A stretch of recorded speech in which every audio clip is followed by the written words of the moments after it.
My name is Bryan, this is Bare Metal, and for today's video I wanted to dive back into the world of hyphen likes with a category that I think has gone underappreciated.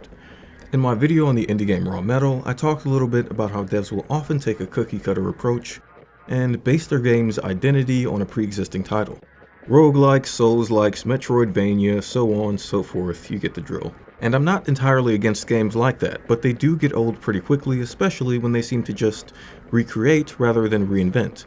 Because why settle for Diet Dark Souls when you've got Artorias and Nameless King at home? But there's one franchise that, until recently, I never even thought about whether there could be a hyphen-like category for it. And you've probably guessed, based on the title of the video, it's Hotline Miami.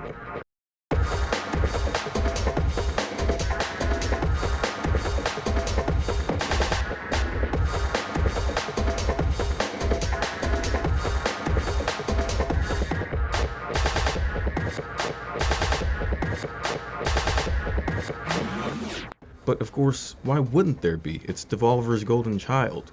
Top-down, fast-paced, one-shot beat-em-up designed for the dopamine freak.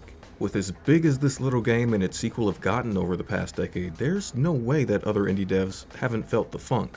So I decided to jump into Steam and see what was actually out there.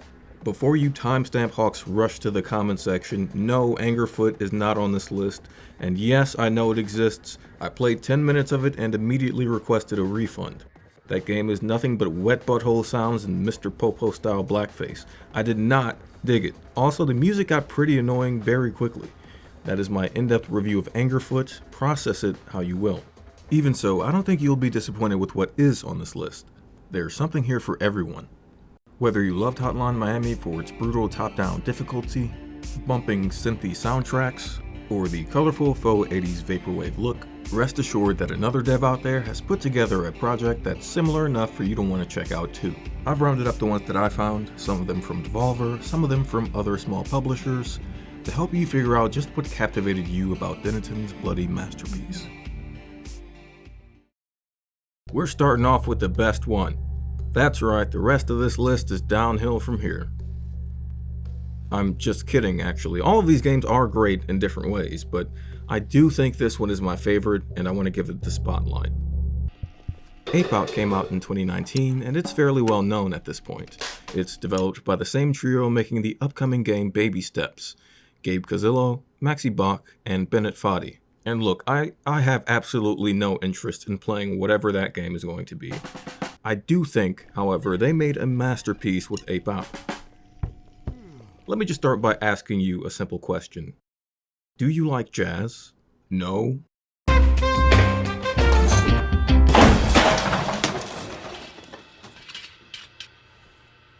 Sure you do. Are you instead one of those people who only watch this channel because you like metal and know I might make a Gojira reference at some point, unlike any of your other gaming YouTubers? Then you should try listening to jazz drumming. They are both fundamentally just rhythm, and trust me, if you think it's fun to headbang to Red Fang, then you haven't lived until you get that neck ready and spin the Rich vs. Roach final. But if starting a record collection sounds like too much commitment for you, you can get a sense for just how fun this might be by playing Ape Out. Think of this game as Hotline Miami with jazz percussion instead of synthwave. It's Hotline New York City, and instead of a psychopath wearing a mask breaking into apartment complexes to murder people, you play a gorilla, captured by handlers who just wants to go the fuck home.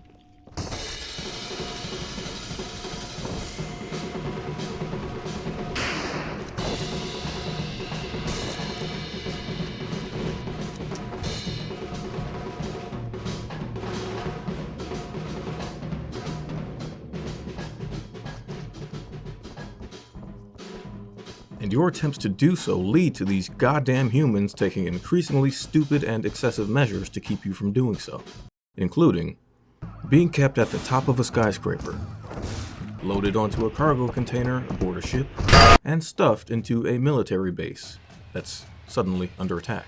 These smaller apes just don't learn their lesson, even as you repaint the walls with them, chuck them out of windows, and use them against each other as weapons. Your would-be oppressors still don't get the hint. Now, to be clear, you aren't on a mission to kill everyone or smash everything. You just have to get through the level. and you can actually do so without killing anyone. If you get shot 3 times though, it's game over and you start back from the beginning. So non-lethality is an option and it earns you some achievements, but if you're just here to spill some guts and bob your head, then yeah, this game will satisfy. Kind of like how Hotline Miami features a new synthwave track every level, Ape Out gives you the opportunity to hear a track from Maxi Bach, an NYU game development professor who is also apparently a killer drummer. The tracks are responsive to your playstyle, so if you speed and smash your way through every level, the soundtrack will get noisier, louder, and more hectic.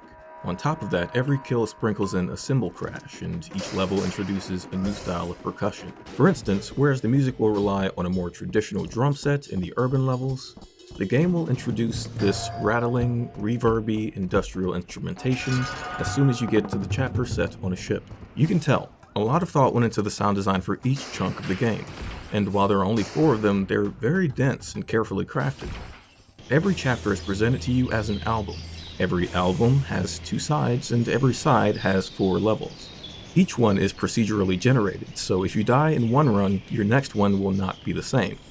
So structurally, this game is like playing through a jazz musician's repertoire. The game is always iterating, always putting a spin on things, never giving you the same song twice, and that is kind of genius. I went through the whole game once and I had a really good time. You do have the option to revisit everything on a harder difficulty once you're done, and you can unlock some more album art. And that art, by the way, is really cool. The visual design for this game is an amazing take on mid-century minimalist style. Whereas Hotline Miami goes all in on the neon, palm tree, vaporwave look, Ape Out instead really does capture the feel of post-bop era art in every way.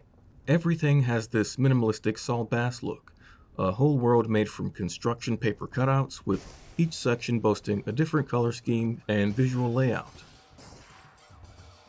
And if all of that isn't enough for you, just know that this one has a neat little ending that I won't spoil, but will say seems to have been thoughtfully crafted and makes the whole journey worth pushing through, especially for those well versed in jazz discography. I'm stoked that this game exists and the creators deserve a ton of love for it. Personally, I think it's really cool and captures the spirit of the genre super well. So, in summary, if you're asking how good this game is, I'd give it 5 Richards out of 5. And if you're asking how similar is Ape Out to Hotline Miami, I'd say it's close enough. I'd give it 4 Davises out of 5, or maybe 1 Davis out of 2. I don't know. I think out of everything on this list, the game really captures the feeling of being a Hotline Miami-like, even if it fails to recreate every iconic feature that Devolver's favorite son had. Just to finish up this section, I'm going to say a bunch of names of modern-day jazz and jazz-adjacent drummers you should check out if that's your thing. Because, why not? This is a gaming channel for music nerds now. Richard Spavin, Yusuf Days, J.D. Beck, Larnell Lewis, Star Power, Damian Reed, and you know what? Honestly, the guy from Gojira, Mario Duplantier. Because if whatever he's doing to that drum set is not jazz, then I don't know what is. The Zebra Man. The Zebra Man is a brand spanking new indie game from developer Thunder Zebra by way of Spanish publisher Zero Uno Games. It has nothing to do with Takashi Miike Zebra Man, though there is a reference to that in the game. I found this one after taking a look back through one of the last EEK3 showcases, which, if you haven't heard of it, is an annual lineup of available and upcoming indie horror games. And at first glance, I was 100% convinced that this game was going to be a straight ripoff of Hotline Miami. But having played it, it also kind of seems like the Zebra Man is an homage to many things. Namely, to all things grindhouse and camp. It definitely borrows the top-down, bloody, pixelated essence, and the mechanics are virtually identical for much of its runtime, but feel a little slower and clunkier.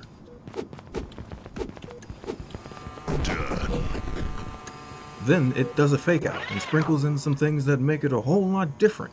Just in the combat sections alone, it whips out some interesting mechanics like a rage meter that you can build up and use after every 5 kills.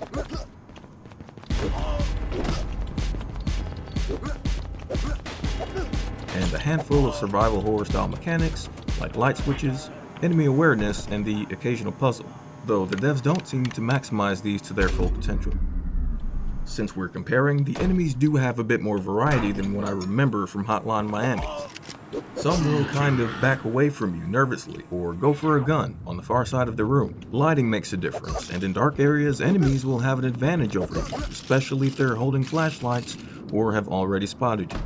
Beyond the gameplay, the overall look is also considerably different. You don't get neon or rainbow colored visuals, but instead a much colder monochrome setting with film artifacts and visual and auditory noise. And blood. Whole lot of blood in this one too. Here and there, it'll pull away from top-down gameplay to give you live-action slasher transitions. Are a pain in the ass. The events of Chapter 2 are still a mystery. You've been playing The Zebra Man. Earthbound-style small-town exploration, and 2D cutscenes with insane Latin trap beats. It's bumpin'. Even the Zebra Man himself loves it.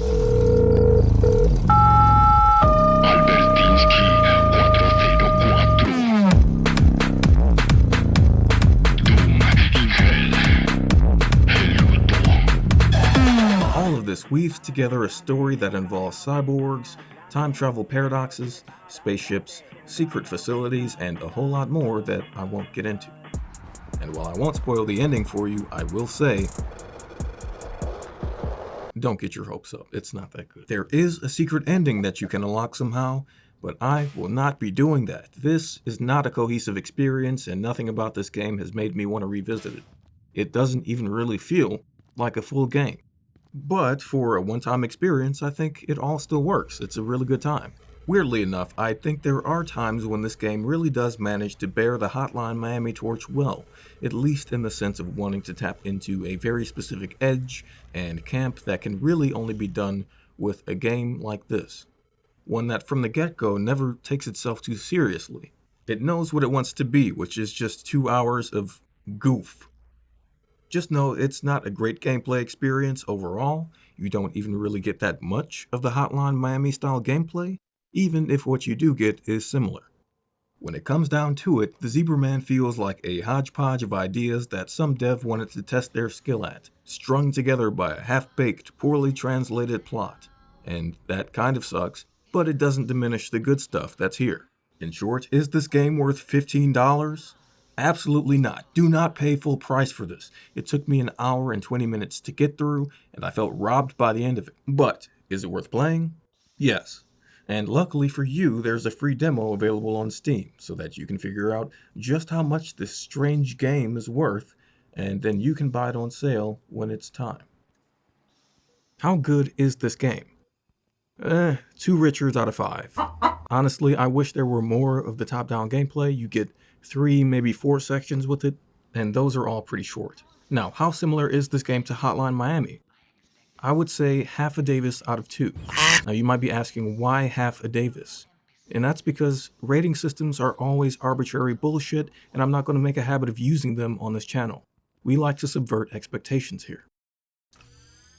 Katana ZERO is a 2019 game that describes itself as a neo-noir action platformer centered around instant death combat. Now, I don't really see the neo-noir part of that. This does rely on a lot of the narrative to carry it forward, and the story does have some mysterious elements to it, but I'd never call it that if I had to come up with a synopsis of this game myself. In Katana ZERO, your focus will be on unraveling the mystery that is the main character's past. You play a veteran of a Vietnam War-style conflict in a futuristic cyberpunk setting, and you were effectively a super soldier, but now you're living out your days as an indentured killer, slaving over doses of a drug that keeps your mind from slipping back into a traumatic past. Memory, time, and death are big themes in Katana ZERO, and they even weave their way into the mechanics. Instead of a top-down perspective, Katana ZERO relies on a side-scrolling platformer design, and you have to use your wits to get through every level untouched. You can roll, dash, throw things, kick down doors, and use the environment to your advantage more generally. But you cannot get hit. One hit means death, at which point the game rewinds to put you back at the beginning of the current map.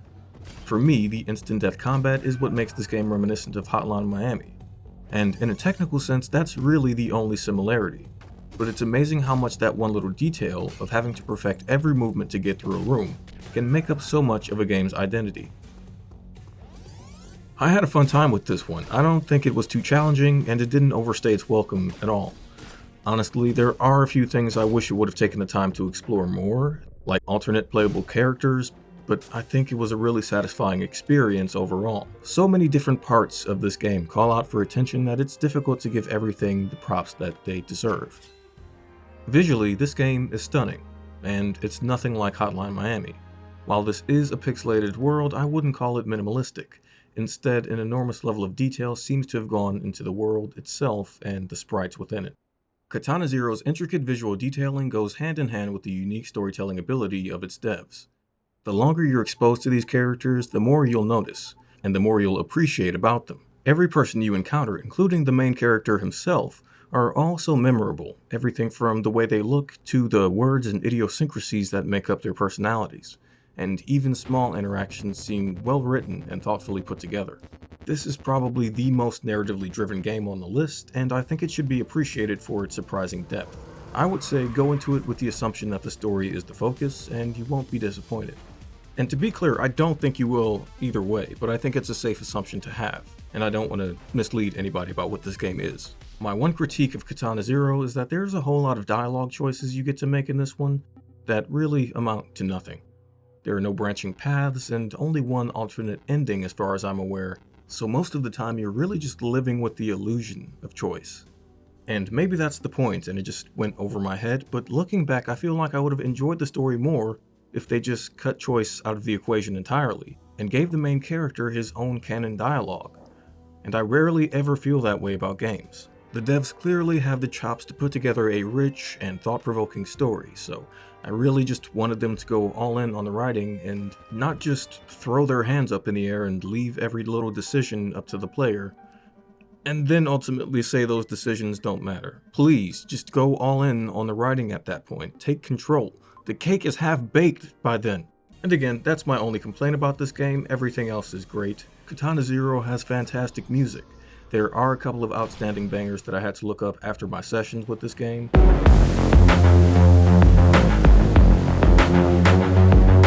But even so, I don't know if I was able to appreciate it as much as I should have. One last thing to note is that the devs have said that they are working on DLC for this game, but they've been saying that since 2019, so don't expect it until you actually get it. That being said, I hope the devs haven't given up on that, or any plans they may have had for a sequel or a continuation of this franchise somehow. Because I would rate this game 5 Richards out of 5. Which is crazy for a game that is only like a Davis on the similarity scale. If taking on waves of enemies room by room in the coolest way possible is your prerogative, then Midnight Fight Express is for you. This one dropped in 2022, and it's a fun little take on the beat-em-up genre. And while I wouldn't call it a Hotline Miami-like in any exact sense, it definitely captures the same hypnotic and high-intensity feeling that Devolver's game did. This is like action movie fight scene, the game. Real John Wick levels of fast-paced, dynamic, reactive combat. It's quick, it's brutal, and it's bloody. This game probably has more in common with something like Sifu, Arkham, or Yakuza. You'll often be outnumbered and have very brief cues to rely on to react to the enemies ganging up on you, and this can actually make for a pretty tough time when you have a lot of enemy variants closing in, each taking their own approach to whooping that ass. But this game isn't a roguelike or anything, it's very forgiving, and if you die, you start right at the beginning of the last encounter. But you won't need to do that because you're good at this game, and you'll have a lot of tools at your disposal, including melee weapons, guns, and tons of throwable items in the environment. Now what you see here with Discount Jacket is very late game. Most of the abilities have been unlocked, but even from the very beginning with just the basic combos, you can take on crowds in style. That's in large part thanks to the character customization, which is no minor feature. Yes, you can dress your character up, but how you fight is also very customizable. Every completed zone brings you a little closer to maxing out one of 6 skill trees, and each ability, like mixed combos and special bullets, can be individually enabled or disabled to give you total control over your playstyle. I just have to say, I think more games should do this. It's insanely satisfying to build a character in this way. I know it's probably a nightmare to put toggleable combos into code, but I feel like this game gives you more flexibility than even some CRPGs and MMOs strive to. For my run, I came up with a selection that focused largely on grapples, shoves, and throws, and I became a unit. I felt like the big dude from Train to Busan, just busting zombie heads with raw force. There are 40 different levels which pit you against tons of archetypal enemies and boss encounters. There are some interesting ones like train stations, nightclubs, and a particularly brutal elevator sequence. And when I say brutal, I mean brutal.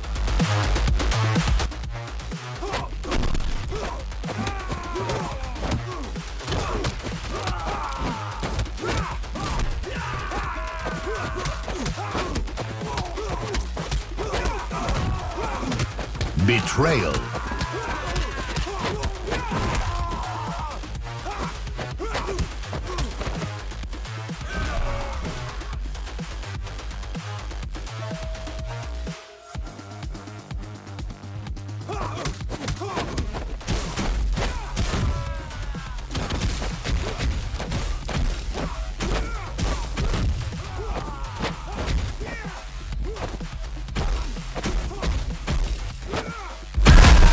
While there is a story to propel you through most of these, it's pretty goofy.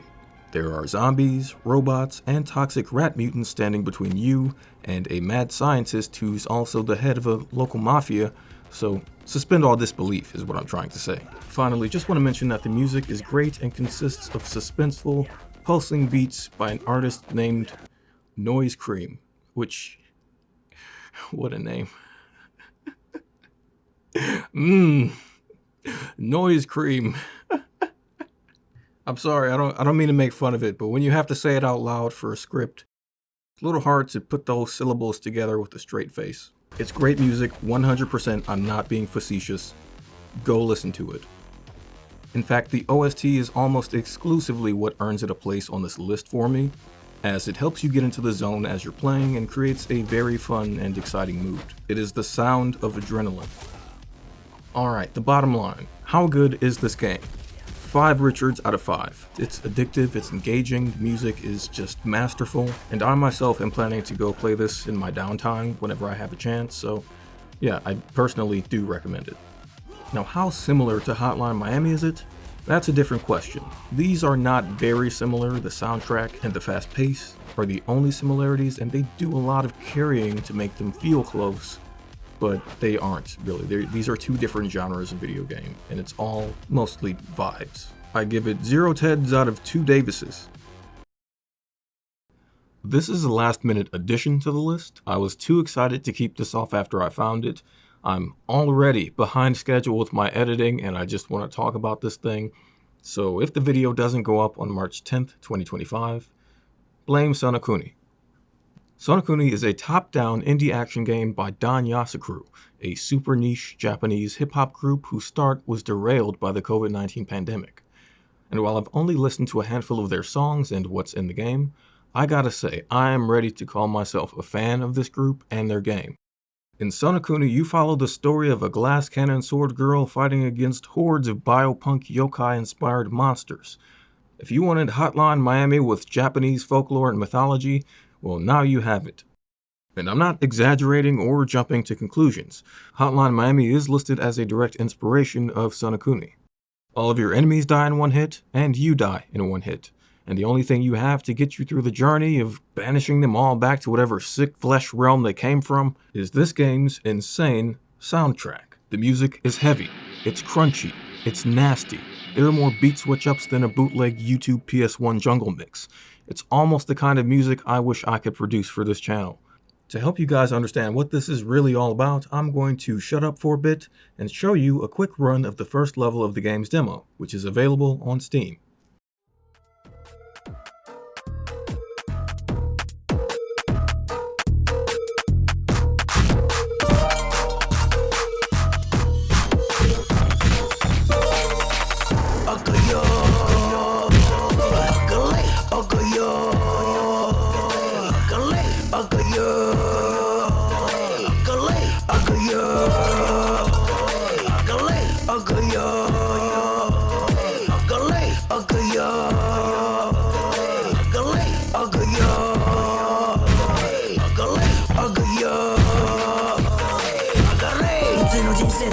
楽しいライフがいいただそれ言ってるだけお前らもそうすりゃいい例えばノルマな壁ゆっくり住んでもいいそれすらやらない誰そんなやつはもういい多分ダメだろうなガールきねえもんな進むのが怖いか進化の足引っ張りな拒否を示す一般人変わってないなチンパンジーついてこいよ行き先俺の導く真理にお前の人生やりたくないことやらされているらしいでも俺には関係ねえから足引っ張らないでほしい実力ないこと人のせい本当に気持ち悪い俺らはメインキャストのライフやっと組みなくていい足引っ張んなぶつけるバンパーサイドみたいに映ったあいつらなんだ邪魔するまだ俺なるまでベッドの中酒を拝んでなぜ頑張んねえ聞き飽きたわ言い訳ばっかりはい大変だな赤よ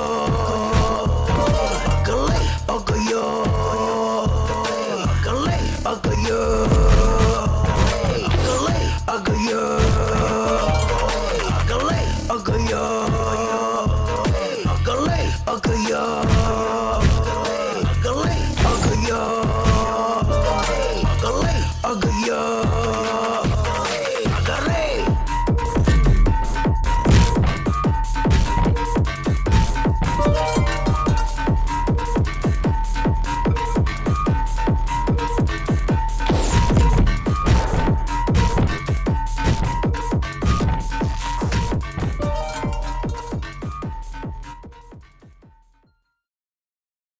Imagine a game that takes the same fundamental controls as Hotline Miami in the complete opposite direction. That game is Empty Shell. This is a survival horror game that is slow, heavy on lore, and puts a ton of weight on ranged combat, exploration, and an inability to know where enemies are before you enter every room. It's a roguelike, and I know nobody's tired of those yet, so here you go. Here's another one. On every run, you play a volunteer tasked with descending into the maze-like depths of an SCP-style facility on a Japanese island. Now, I'm a sucker for dark industrial environments. For instance, I'm big on urbex. I like to sneak into abandoned garages, and if I ever see a rusty car jack or broken air compressor, my mouth just goes just like that. I don't know why it happens. My gums just start vibrating uncontrollably, and I'm addicted to the feeling now. I can only imagine it's the same for all of these volunteers. Everyone you play has signed a contract to embark on a secret recovery operation without any other details afforded to them. And they must love it because they don't seem to question it, even as dozens of others are never heard from again. And there are a lot of valid questions to be asked. What are you recovering? Who knows? What's stopping you and everyone else from recovering it? I'm not going to tell you that. Why is it so important that multiple lives need to be sacrificed for it? Beats me. But these volunteers must know something I don't because they are committed. They too are addicted to popping their mouths about all the stuff they find in here, which includes generators, zombified hazmat corpses, and giant hands, among other indescribable horrors. If you die, you'll start back outside again, but each trip into the structure, which seems to change every time you step into it, affords the organization you work for a little more information in the form of readable files. And there are a lot of these. Empty Shell is very lore-centric, but not in the sense of 2-minute-long cutscenes or slow-burning relationship development between characters. Rather, it's collectible notes, puzzles, and item descriptions that afford you a bit more information every time you encounter something. And while that alone is a huge difference, the way this game executes its fundamental control scheme is also in stark contrast to this video's titular game. Because while the dual-stick navigation, melee, and ranged combat are this game's bread and butter, Empty Shell is effectively the anti-Miami. Think about it this way. Hotline Miami's minimalism means it puts an emphasis on controls as the most important part of the game. They are its identity in a lot of ways. You move quick, bash heads, and clear the field. 4 buttons and a lot of muscle memory can effectively take you through both the game and its sequel. Empty Shell, however, doesn't really allow you to do that.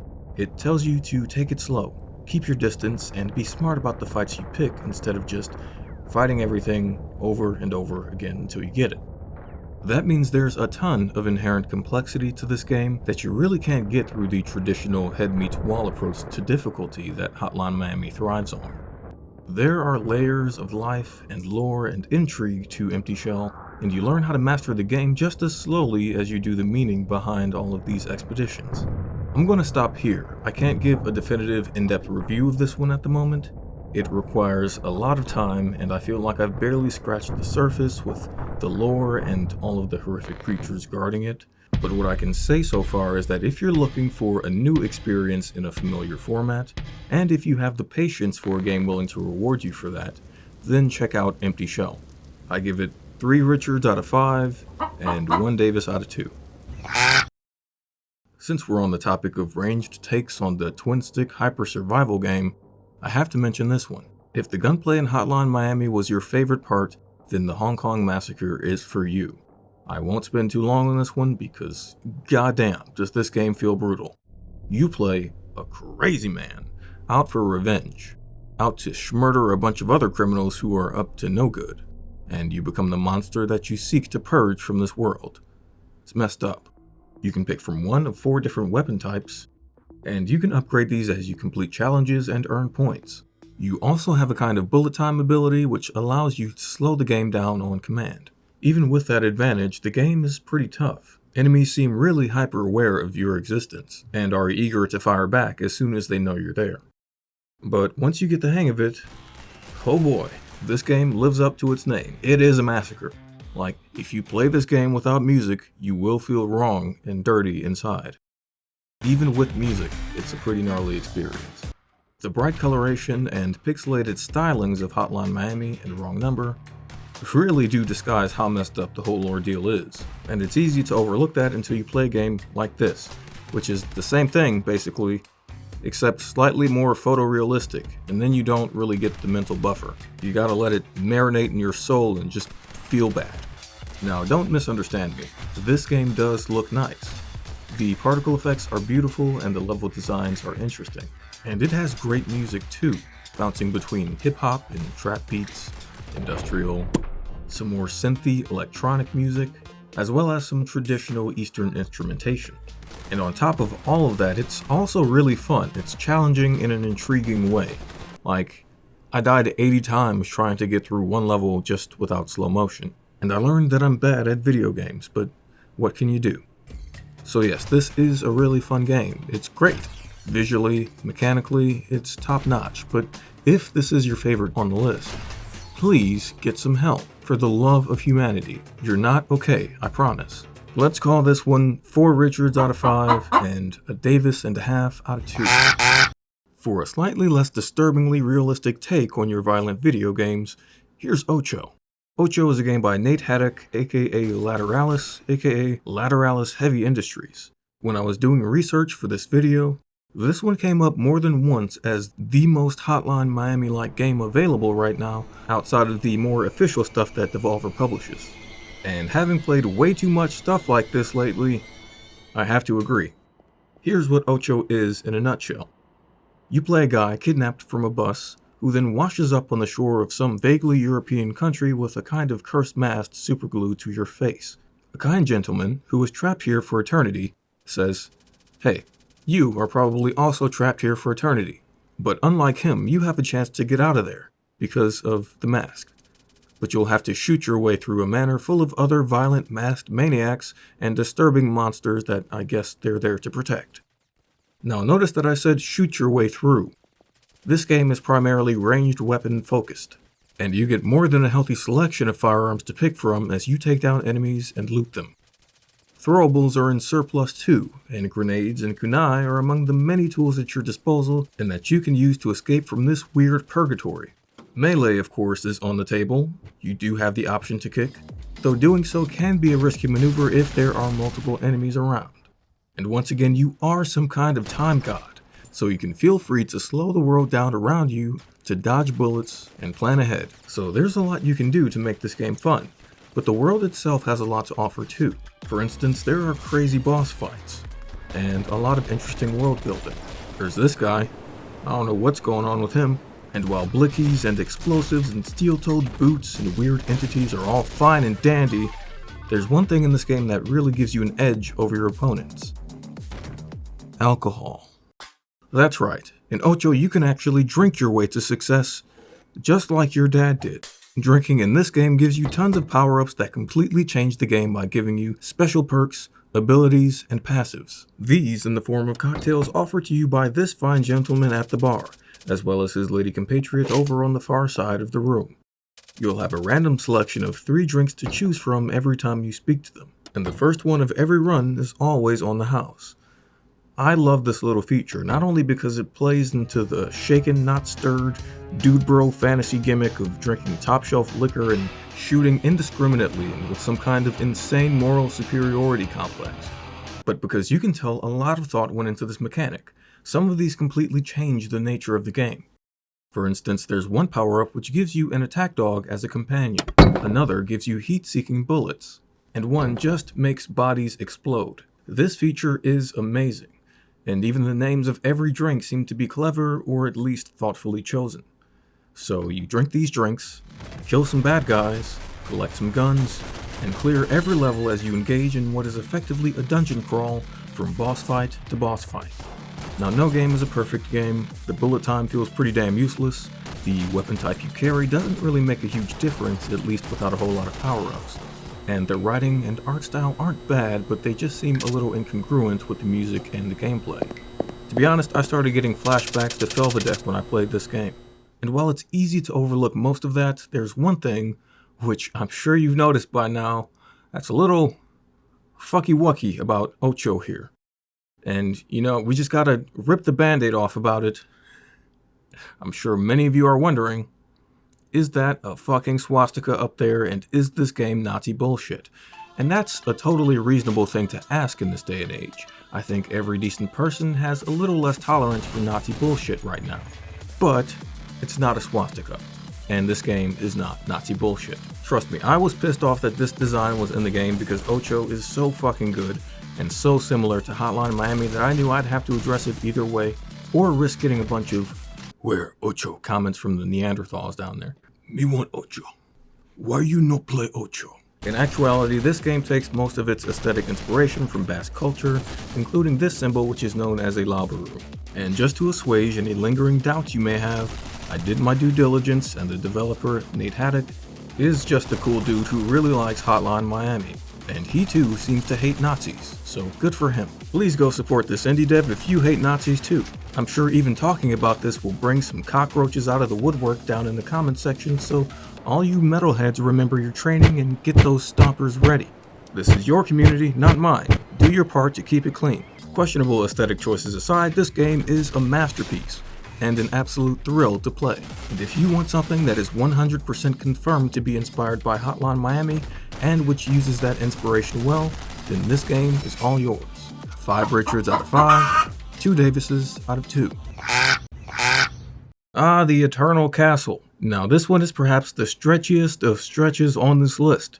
So rather than baiting you into thinking that this is something that it's not, I just decided to throw it at the end as kind of a bonus section.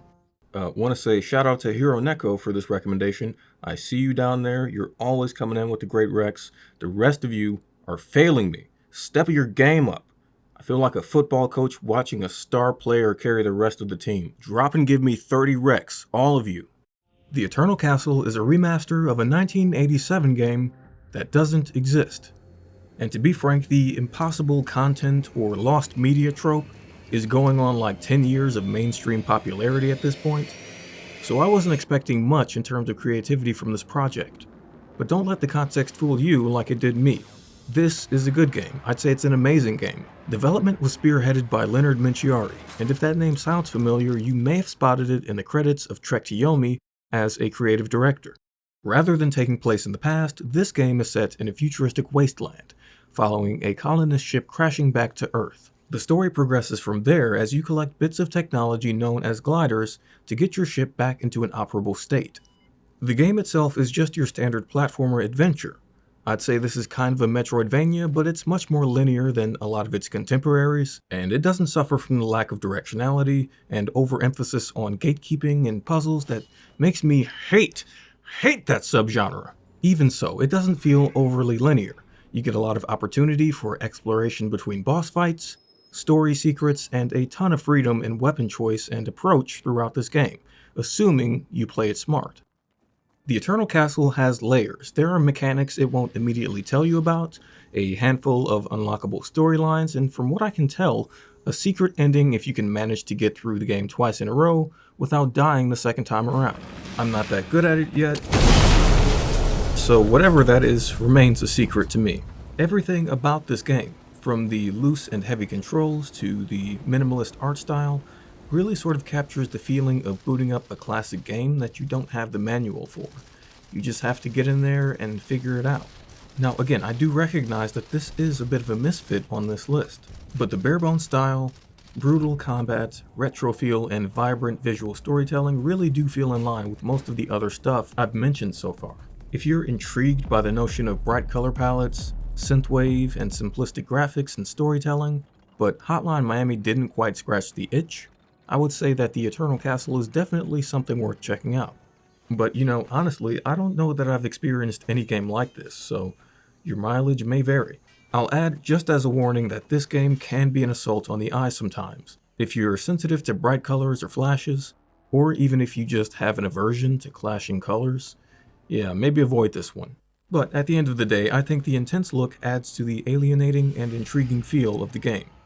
I'd love to do a full-length deep dive on this one at some point, sort of talking about my experiences with it and tapping into some of the lore, but for now, let's just call it a really cool game.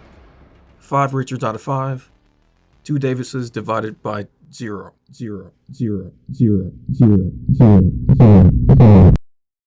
Alright, just to flesh this essay out, I want to talk about some non-video game media now. Here are some comics, music, films, and art that have similar vibes to Hotline Miami's audio-visual and thematic style. Hotline Miami Wildlife is an Italian comic set in the Hotline Miami universe. I never got the chance to read this one.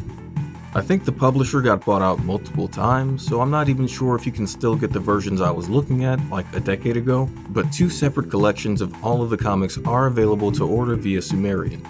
Because this has official ties to the IP, this is for anyone who would be interested in seeing a comic book artist's interpretation of this universe.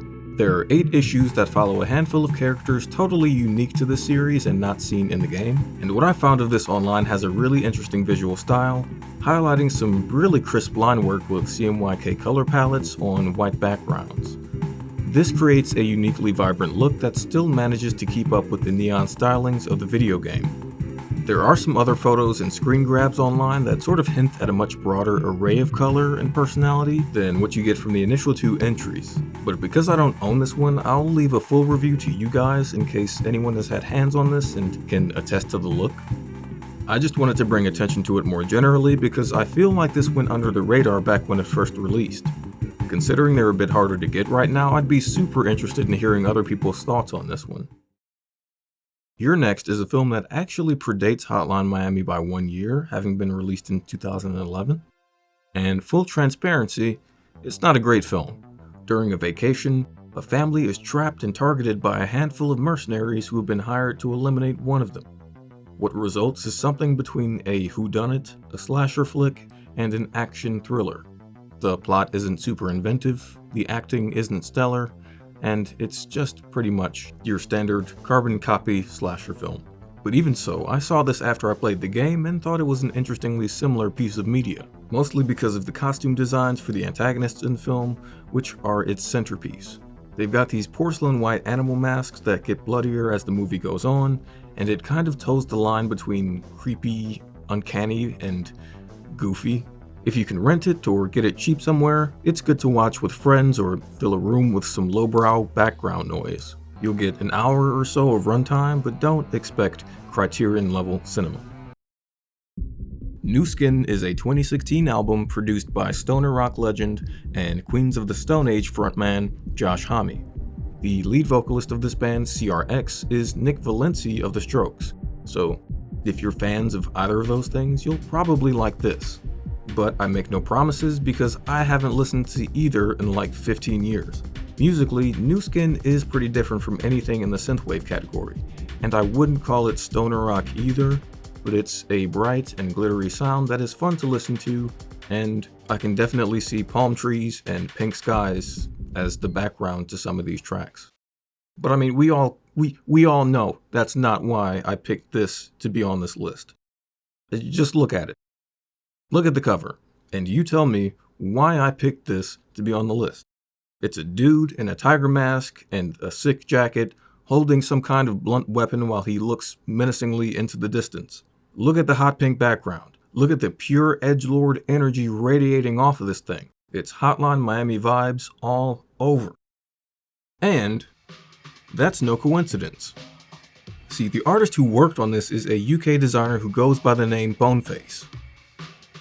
And he has done work for the No More Heroes franchise, Queens of the Stone Age, Mad Max, Deadpool, the John Carpenter himself, and, you guessed it, Hotline Miami. If you've made it this far into the video, chances are you have probably seen this artwork at some point before. But I think to leave the discussion at this is an understatement of what this artist has to offer. His entire catalog of work is this corpus of vibrant, assertive illustrations that all really capture a very specific mood.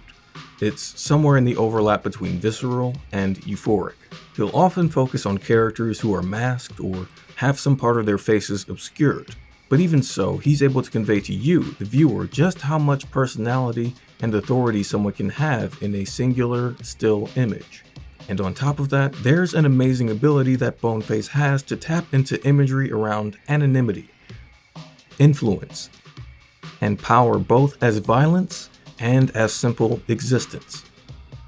And if you've been at all attuned to modern media in the last decade or so, his work has probably touched one of your favorite movies, soundtracks, or video games.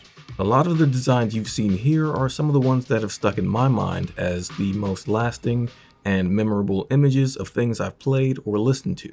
But I didn't ever know that they were all from the same artist. I never drew a direct line of comparison between these things and their similarities. And though it seems obvious now, I didn't even realize that the CRX album art guy had a hand in any official illustration for Hotline Miami.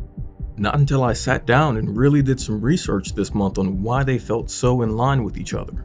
So while I didn't have a specific ending for this video in mind beforehand, I do think praise of Boneface's work is a fitting place to call it. Oftentimes, it's easy to come across something meaningful and fun, and no matter how much time you put into it, never really pay any thought as to why you like it, or what else the creator might have done, or what other creators they might have influenced.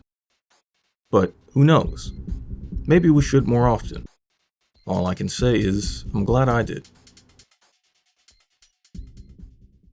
Alright, that's all I've got for you. I've definitely missed some stuff, and I'm sure you all have more than a few recommendations for things that have given you similar vibes, so I'll turn it over to you folks.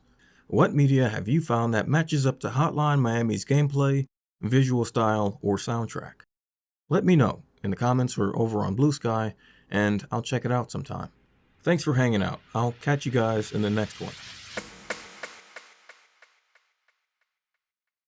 But Bryan, you forgot to put in a Robotron 64 reference this time. Did I? Or is this entire video about a twin-stick beat-em-up and everything that has been inspired by it over the last decade one big reference to Robotron 64?